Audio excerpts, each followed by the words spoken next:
Read with me Genesis 7:1. Then the Lord said to Noah, "Go into the ark, you and all your household, for I have seen that you are righteous before me in this generation."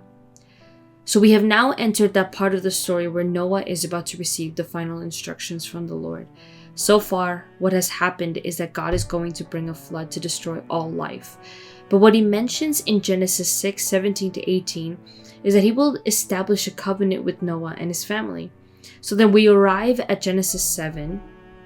We now understand that Noah and his family will be placed in the ark that he built to be spared from the flood, because Noah was found righteous within his generation.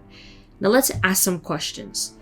What happened for God to call a flood to destroy all man, but save Noah and his family? Well, Genesis 6 depicts that the world was corrupt and filled with violence.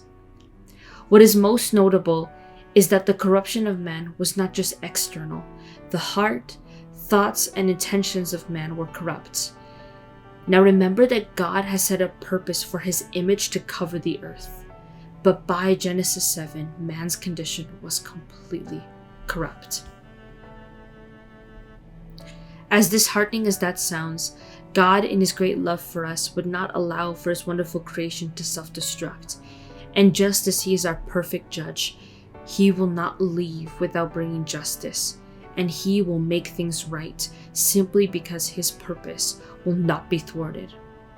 So then this reveals to us two very important realities. Number one, the condition of man is corrupt. As we have read about the generation of Noah, it is in God's great provision to rightly judge corruption and evil that occurs in the world. In fact, Romans 3:10 writes, "No one is righteous, not one." And this reveals to us our second reality. We need a savior.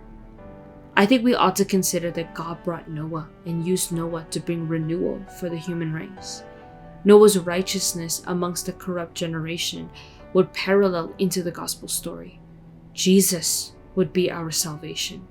However, unlike Noah, instead of God bringing judgment to the earth and saving one man and his family, instead one man would bear the judgment of the world so that the world can be saved.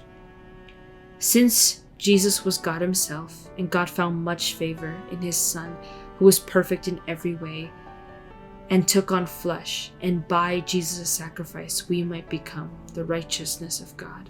2 Corinthians 5:21 writes that for our sake he made him to be sin who knew no sin, so that we might become the righteousness of God. Noah's story reveals to us a God who was grieved by sin, but did not forsake his people, but instead went through great lengths to save us, even those who reject him and hate him.